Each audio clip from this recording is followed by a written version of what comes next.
Life cycle of butterflies पढ़ ली थी and Metamorphosis के बारे में पढ़े थे।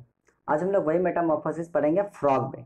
ठीक है, स्टार्ट करते हैं। सबसे पहले अगर फ्रॉग के जीवन साइकिल की हम बात करें, लाइफ साइकिल की बात करें, तो फ्रॉग की लाइफ साइकिल स्टार्ट होती है एक फीमेल फ्रॉग से। सबसे पहले एक फीमेल फ्रॉग आएगी और वहां पे क्या करेगी, बहुत सारा एग दे देगी। ठीक है ना, and this floating clump of egg is called the frog spawn. यानी कि जब वो एग देगी तो एक साथ बहुत सारा एग देती है। ठीक है ना, तो दिस क्लम्प्स ऑफ एग, जैसे यहाँ पे आप देख रहे हैं क्लम्प्स ऑफ एग है, यहाँ पे एक साथ बहुत सारे एग हैं। ठीक है ना, तो बहुत सारे एग जब एक साथ आ जाते हैं तो उन्हें फ्रॉग स्पॉन कहा जाता है। ठीक है, and this frog spawns are just covered inside a jelly like structure, यानी कि एक जेली में ये सारे के सारे क्या होते हैं, कवर्ड होते हैं। ठीक है, और धीरे धीरे धीरे धीरे धीरे धीरे ये क्या करते हैं, एम्ब्रियो इसके अंदर, इनके अंदर एम्ब्रियो क्या हो जाता है, डेवलप होना स्टार्ट हो जाता है। एंड अगर मैं बात करूं इनकी एग्स के स्ट्रक्चर की, तो एग का स्ट्रक्चर एम्फीबियंस के कुछ इस तरीके के होते हैं कि एक साइड में अगर आपके यहाँ पे इस साइड में अगर आपके एम्ब्रियो डेवलप होना स्टार्ट हो रहे हैं तो दूसरे साइड में आपका यॉल्क सेपरेट होना स्टार्ट हो जाएगा। ठीक है, तो यहाँ पे लिखा भी है लाइन में, while organs and gills are begin to form, जैसे धीरे धीरे धीरे धीरे सारी चीजें फॉर्म होना स्टार्ट होंगी, the embryo lives off its internal yolk and this supplies it with nutrients. तो धीरे धीरे क्या हो जाएगा, इसमें सेपरेशन होना स्टार्ट हो जाता है, हालांकि न्यूट्रिएंट्स तब भी इनके अंदर सप्लाइड होते हैं। And after its development period, कुछ समय बाद यानी कि 1 to 3 वीक बाद, अप्रॉक्सीमेटली 1 से 3 सप्ताह लग जाता है इसमें। ठीक है ना, after this time period 1 to 3 weeks, the embryo left its jelly cell and attached itself to the weed in the water।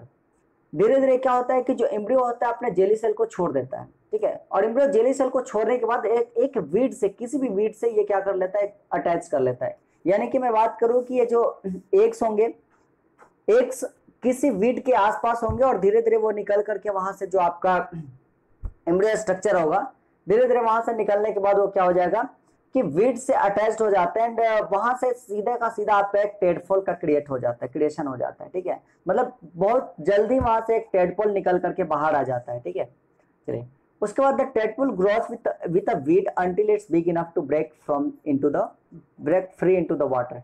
यानी कि उसी वीड के थ्रू, यानी कि वही जो आपका वीड है, वही जो छोटे छोटे प्लांट्स हैं, उन्हीं के थ्रू वो ग्रो करेगा, उन्हीं के साथ रह करके वो ग्रो करेगा जब तक कि ये थोड़ा सा स्ट्रांग नहीं हो जाता है। ठीक है, it feeds on the small plant and use camouflage to protect itself, और धीरे धीरे धीरे धीरे उन्हीं प्लांट्स पे मतलब फीड होना स्टार्ट करते हैं and uses camouflage to protect itself. Camouflage का मतलब क्या होता है, अपने इन्वायरमेंट के कलर में ढल जाना। ठीक है, इन्वायरमेंट के कलर में ढलने का मतलब, जैसे आप आर्मी के देखते होगे ड्रेस, आर्मी की जो ड्रेस होती है कि वो उसके बिल्कुल, अगर जंगल में है तो उस टाइप का उस वहां पे पैटर्न बना होता है कि वो वहां पे जाएगा तो उसमें दूर से कोई देखेगा तो पता नहीं चलेगा कि वहां पे कोई आदमी मूव कर रहा है। ठीक है, तो इसे हम कैम्फ्लेज बोलते हैं।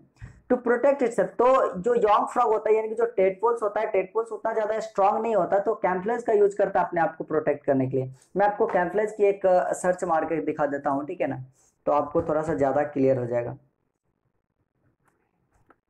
कैम्फ्लेज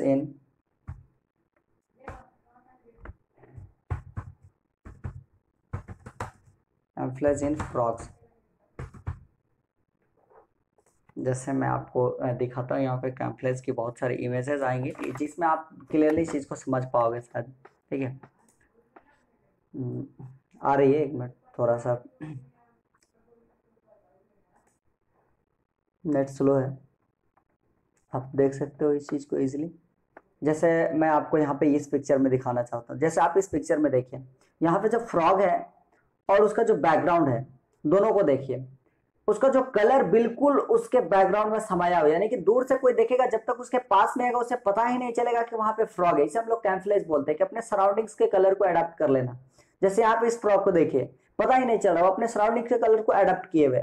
वही चीज हम आपको और कुछ कुछ एग्जांपल्स देखते हैं। ठीक है ना, जैसे ये फ्रॉग के देखिए और इसके सराउंडिंग्स की कलर देखिए, इस फ्रॉग को देखिए और इसके सराउंडिंग्स की कलर देखिए, इसे हम कैम्फ्लेज बोलते हैं, यानी कि अपने सराउंडिंग के कलर में अपने आप को, अपने कलर को अडेप्ट कर लेना। ठीक है, ये आपका कैम्फ्लेज कहलाता है। ठीक है, चले, तो जो आपका टेडपोल होता है वो टेडपोल उतना ज्यादा स्ट्रांग नहीं होता है, यानी कि अगर छोटे मोटे उसके पाँव भी आ गए, फिर धीरे धीरे वो स्ट्रांग बने, ग्रो करना भी स्टार्ट करेगा, इवन यॉन्ग फ्रॉग भी बन गया तो भी उतना ज्यादा स्ट्रांग नहीं होता है। ठीक है, तो कैम्फ्लेज को यूज करेगा ही करेगा अपने आप को प्रोटेक्ट करने के लिए।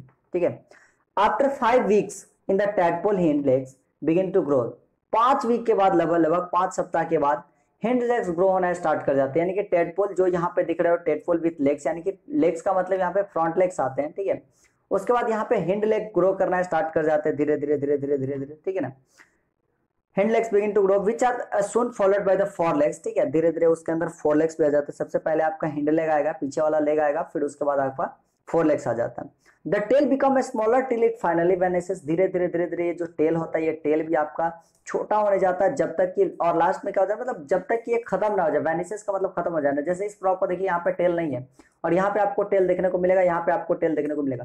तो टेल जो होता है धीरे धीरे छोटा होते जाता है और लास्ट में वो वेनिस खत्म हो जाते हैं बिल्कुल।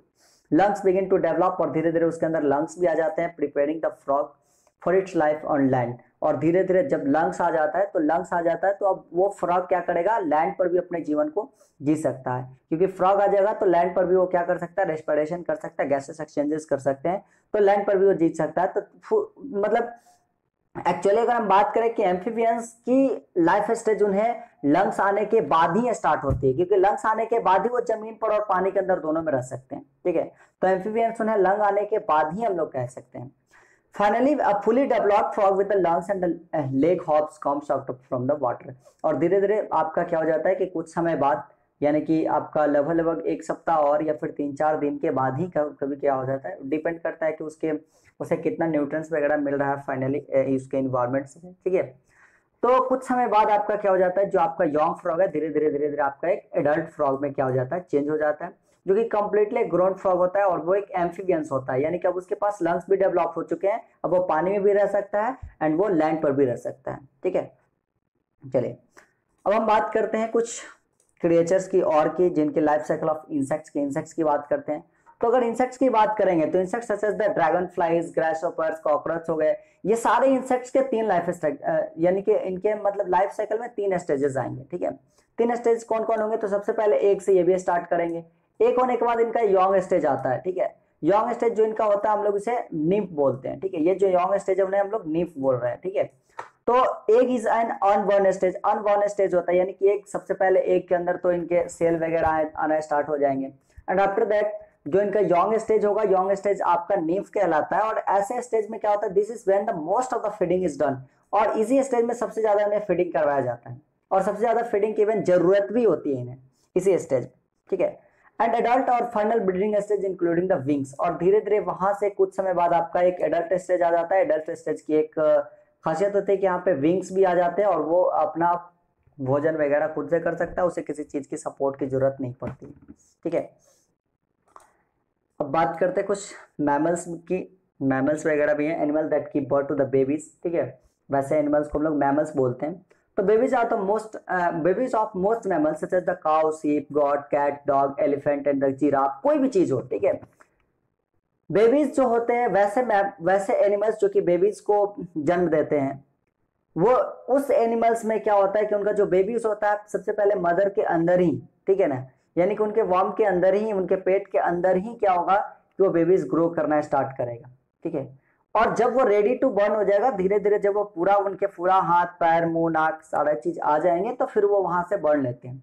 They do not hatch out eggs, और ये जो चीज होते हैं मतलब कि ये वैसे एनिमल एग नहीं देते, यानी कि मैमल्स की अगर बात करें तो मैमल्स आपके एग नहीं देते, ठीक है ना, मैमल्स एग नहीं देंगे, ये सीधा का सीधा बेबीज देंगे।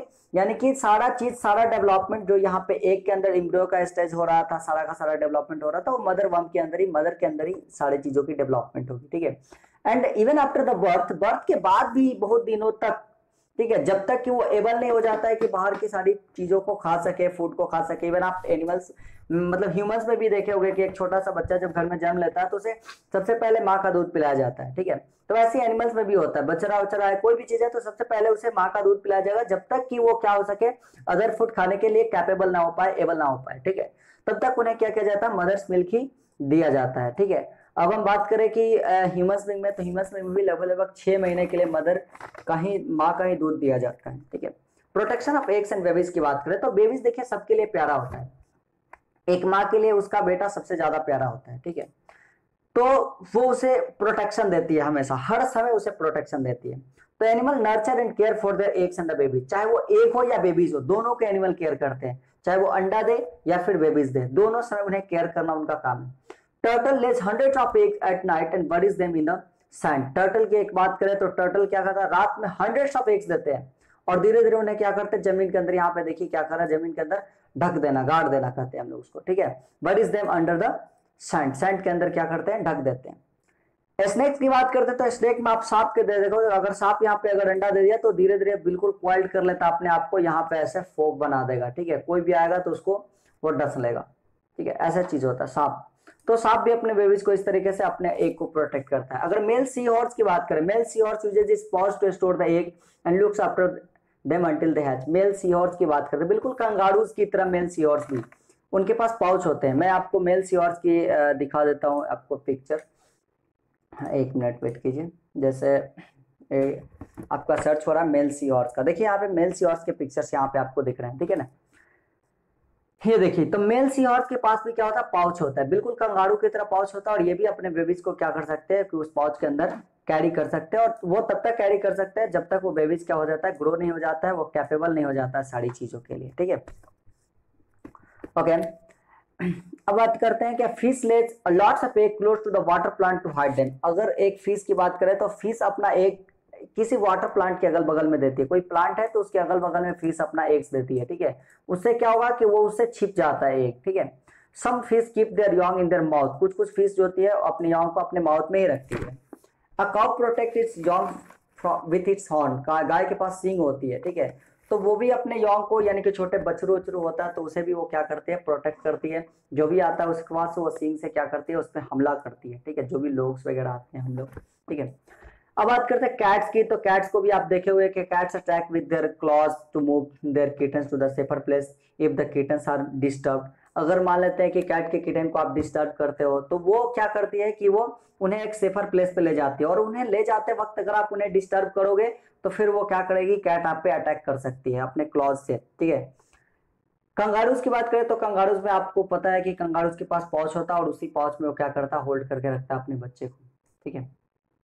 और बर्ड्स, तो बर्ड्स तो क्या करते हैं भाई, सीधा का सीधा बैड वेदर हो चाहे कुछ भी हो, वो लोग सीधा का सीधा नेस्ट बनाते हैं, ठीक है, घोंसला बनाते हैं और घोंसले बना करके उसके अंदर रखते हैं। एंड आप देखोगे कि बर्ड्स में एक चीज होता है कि baby birds are taken care at least by one parent. इसमें क्या होता है कि अगर एक पेरेंट जाएगा तो दूसरा पेरेंट वहां पे अवेलेबल होता है, दूसरा जाएगा तो पहला पेरेंट वहां पे अवेलेबल होता है, तो दोनों में से कोई ना कोई एक पेरेंट अवेलेबल होते हैं। एक पेरेंट अगर फूड के लिए जाता है तो दूसरा पेरेंट वहां पे अवेलेबल होता है, फिर दूसरा जाएगा कुछ अपना खाना खा लेगा, फिर वो फूड लेकर के आएगा तो वो अवेलेबल होगा, ठीक है। तो इसके बाद आपके चैप्टर में बस कुछ नहीं है, यही कुछ प्रोटेक्शन था, और इसके बाद कुछ समरी है एंड क्वेश्चन आंसर है, तो हम लोग क्वेश्चन आंसर डिस्कस कर लेंगे नेक्स्ट क्लासेस में, ठीक है। आज के लिए इतना ही, चलिए, thank you for watching this video.